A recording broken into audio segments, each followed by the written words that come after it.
Abbiamo una produzione agricola 2024 positiva, con una crescita del 2,5% e il valore che sfiora quasi gli 8 miliardi. Un bilancio positivo, nonostante alcune ombre che riguardano determinate produzioni.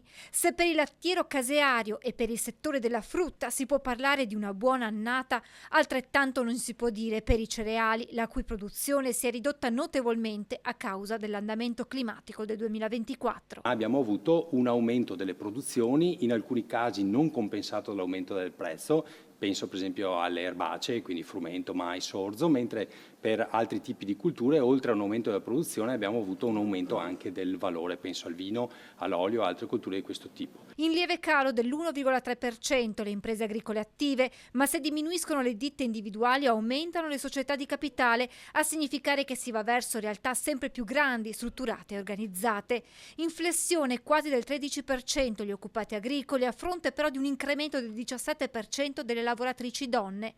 Ma la vera sfida per gli imprenditori è quella dei cambiamenti climatici. Nel 2024 si è registrato un inverno con temperature più alte della media e senza gelate tardive, una primavera con precipitazioni abbondanti e un'estate calda con un lungo periodo di siccità. Per l'agricoltura è fondamentale riuscire a fare delle politiche per l'adeguamento al cambiamento climatico. Probabilmente gli altri settori vengono dopo, ma l'agricoltura è la prima. All'orizzonte poi le ricadute che i dazi americani potrebbero avere sul comparto agricolo veneto. Noi esportiamo molto, soprattutto negli Stati Uniti d'America, penso al vino, 590 milioni di esportazioni, o al settore delle paste alimentari.